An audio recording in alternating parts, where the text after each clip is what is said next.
Hey, what's going on? YouTube? Twitch? I'm kind of sorry.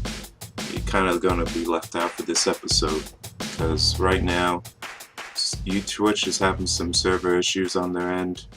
But then again, 2014. We did it. 2014.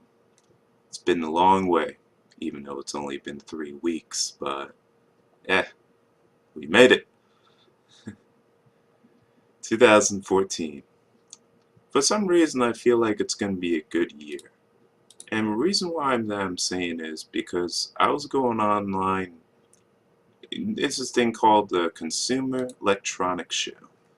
What is the CES or Consumer Electronics Show? For those of you who don't know what it is. But apparently it's a show, a trade show if you want, that has all the technology, the electronics, cell phones, TVs, PCs, whatever, all combined into one show. You know, it can be an electronic. So, I went to see CES, and there's this one thing that caught my eye.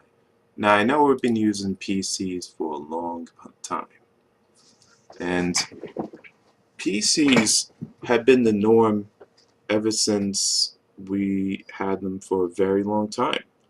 80s, 90s, millennium, 2010s, 2014. We did it. Anyway, we've been using PCs for a very long time. But there's this one thing that caught my eye about like a lot of different architect PCs out there. It's called Project Christine. And this is probably the most awesome PC I have ever seen. Project Christine is a milestone compared to what it can do. Now, compared to this, it doesn't have a case, it doesn't have a fan, and the motherboard is it doesn't even have a motherboard. That's the weird thing. I mean, everything's all encased and upgradable and removable. So in case you ever wanted to replace something like a graphics card or a memory or a processor or a hard drive or SSD, and the power supply is shaped a little different because it uses mineral oil instead of electricity. And it still uses electricity, but not as much as mineral oil to help cool down the processor and the graphics card. And the operating system's customizable. You can even make a dual boot if you wanted to, which is really awesome. Now, how this will look in the final product, this may change. This is actually just a concept made by Razer. And Razer has done a fantastic job of building this architecture of a PC. And it may look different from now, but just to show how far we've come to using PCs. As you know, well as Apple, Linux computers and stuff like that. But more importantly, there's been a lot of people that got confused with the word RAM or memory, and they think that having more memory or more RAM in their computer can make their computer faster. That's not true. RAM is pretty much, a stick that plugs into your motherboard or in your computer in this case. And the more RAM you have, the bigger space for you to work with. Take for example, I take this bookshelf. I'm going to go right here. Take this bookshelf, and let's see, I want to read a book. I take a book off a bookshelf. Let's see. Bruce Lee. So I take Bruce Lee book and bring it towards my computer for me to read. This is a table. This is a bookshelf. This will be the hard drive. This will be the RAM. And the RAM is pretty much a table. So I can read my book. Put it on the desk. Open it up. You get the idea. But what if you want to have multiple books and put them all on one table or multiple tables? That's what RAM is. RAM gives you bigger table room to work with. So this way you can actually do more stuff on the table, like pull up more books, have multiple books per on the table so that you can multitask between them. Same thing with the memory. The memory is a table for you to work with. So this way you open up programs, you'll be able to multitask, like have a big file for video editing, all that good stuff. But more importantly, the more serious multitasker you are, or the more programs that you run on your computer, chances are you're going to have more RAM in your computer. So this way you can multitask and your computer will not slow down because of that. Anyway, I want to go to my desktop. But more importantly, first, where does the RAM come from and where does it go in? If you check your motherboard usually has this socket, if you will, and that's where this RAM stick goes in. It goes in one way, has a notch right in the middle, left or right, depending on your orientation, how you look at it. So you just plug it into your motherboard. As long as you have the right type and the right speed according to your motherboard's manufacturing documentation. In other words, look at the manual for your computer or your custom built computer's motherboard and you'll get the answer to which memory it can use. But let's say if you don't have any of that and you just want to see which RAM you should get and how much RAM can your motherboard hold or your computer hold. Luckily, there's a website that can tell you that. It's called Crucial, and Crucial is a website that you can go to, and when you open it up, you'll be able to see how much RAM you have on your computer, and it actually scans your computer. So you get to this website, and if you look on the top left corner where it says memory, you look at that, and you have all these different options. I may have to zoom in a little bit so you can see. There we go. So when you get to this, again, move your mouse over to where it says memory RAM, and then where you see system scanner. So you click on system scanner, and you click on that. You're going to have the download the scanner option. But before you click on that, make sure you click on this little checkbox right below that. Otherwise, if you just click download the scanner, you'll get a pop-up that says, please agree to the terms and conditions, which is fine. Just click on that checkbox. It's not going to hurt. You click download the scanner. Now, once you download it, depending on which browser you use, I hope you use other browsers other than Internet Explorer, like I told you in the last episodes. Otherwise, you're going to be sorry in the future. So you open it up, you click on yes, if you have that option, and let it scan your computer. Now, this is a custom built computer I have from scratch, so I already know which memory I need in order for me to upgrade my memory. Now, once it's done scanning, you'll get on the left portion of the screen, if you go to where it says memory, I'll probably highlight for you. There we go. Now, this section in blue is important that I highlighted. And it tells you what type of memory it is, you know, how fast it is. So yeah, in other words, this is the type and this is the speed. Sometimes it can tell you in different ways. Like if you compare this speed to another form of measurement, and it actually goes from 10600 to 1333 or 1600. I think it was 1600. Yeah, 1600. In other words, that's the math that you convert it to. Again, I'm not going to go into that, but it is the same exact thing as that.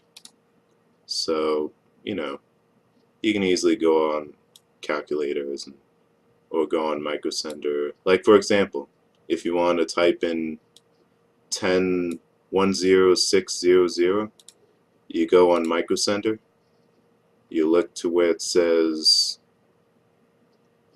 memory, and then you go over to where it says desktop memory, RAM, and if you go to where it says,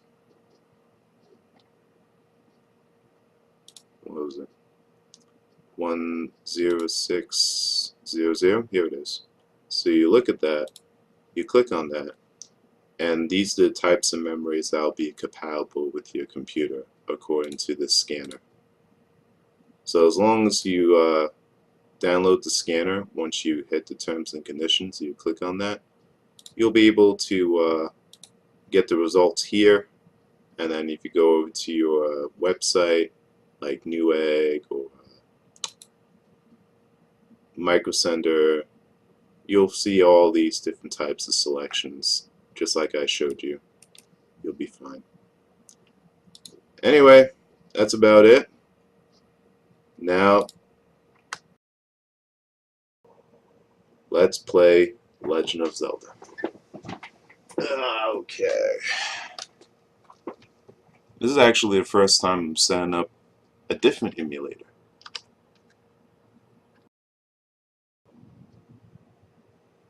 Let's see, open up. There we go.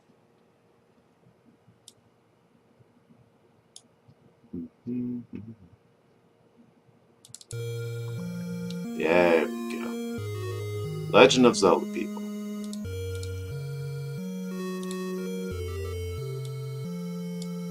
This is a game I used to play when I was a kid that got me into video games. It's a type of game that can easily become one of the most famous franchises in Nintendo history. There we go. Now let's see. Normally when you start off, they don't tell you what to do. You just go to this old man and you take the sword. Some people just exit out and then go without using the sword and beat the game, which it is possible, but I'm just gonna take the sword. That's just too damn hard.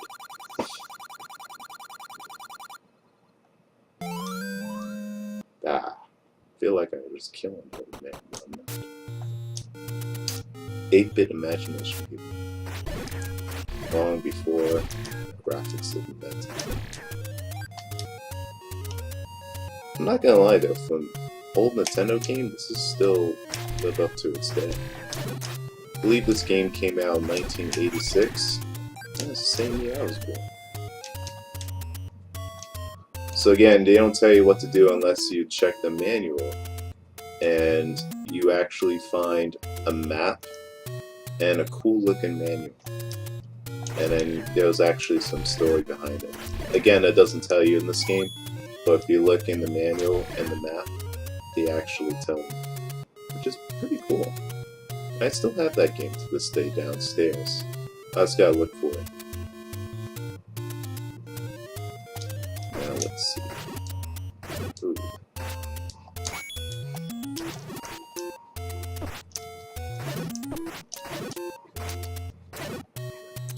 It's alright.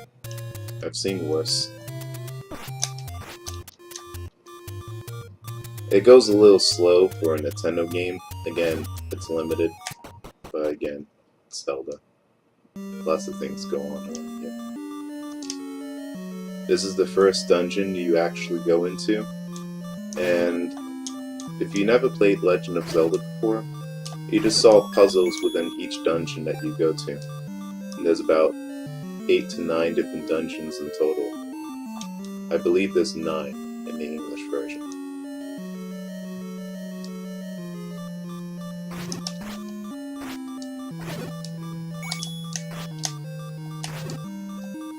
Come on. There we go. Alright. Got the key.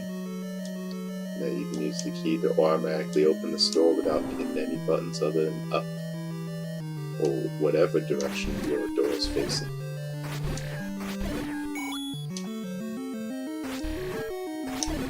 What can I say? Greatest game in the world.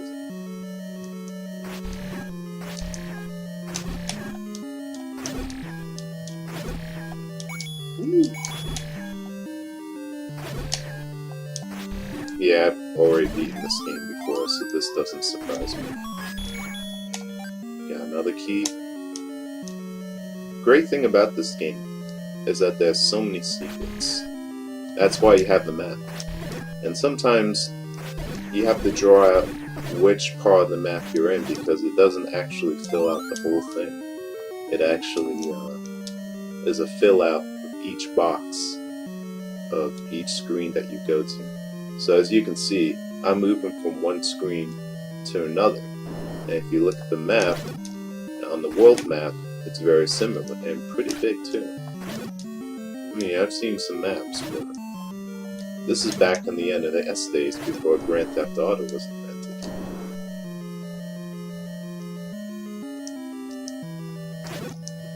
And usually each dungeon has a special item. So you have to look for where that special item is. And what I just did there was a secret. East Mount Peninsula is the secret. Peninsula.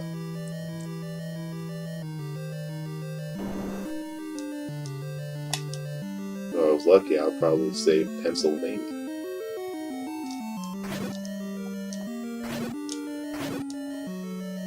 There's the map. Get that back there. There we go. Map. Looks like a lot. Looks like a lava lamp. Oh yeah, if you pause, you actually see each screen that is cast out every time you visit. So like all the places I went to right now have been visited and is shown on that map in black squares.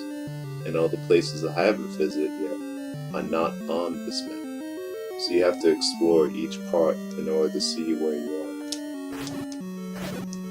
The Nintendo game back then, it was insane what you can do.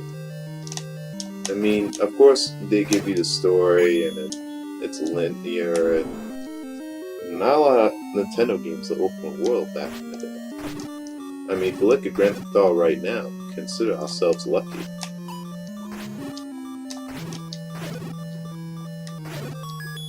Maybe I could be wrong. I mean, the PC generation might have got it first. Open world games. Now this one you have to be careful. And I believe this is where you find the bow. There's actually 2 treasures in this dungeon.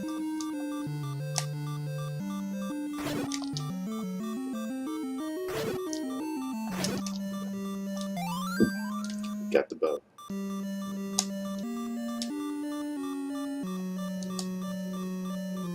Alright.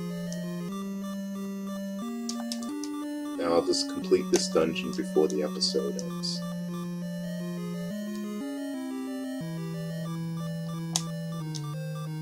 Only down to 1 life.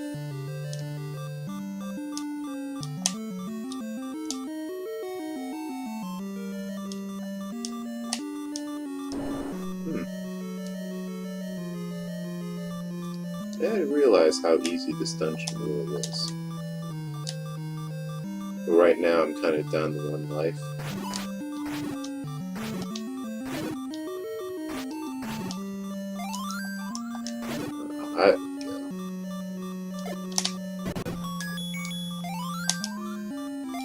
There we go. You use this to actually paralyze your opponents. Kind of desperately need more hard mode. These guys come out of the walls, they grab you, they actually take you back to the beginning of the level. Which kind of sucks, don't want that to happen. Just gonna get these. Hopefully I get one. Come on. Money's good, but that's not good. There we go.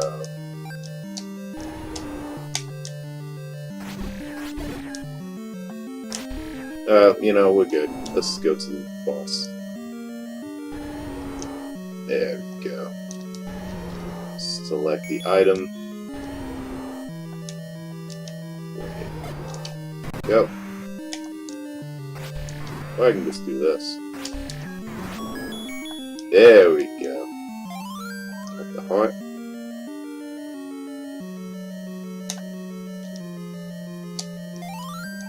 There we go. Legend of Zelda, people.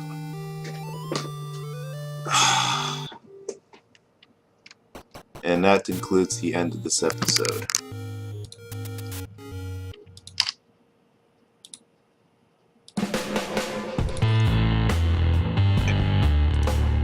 You know what to do.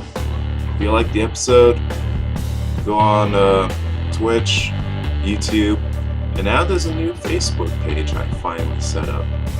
And yeah, you can go on Facebook page if you have Facebook.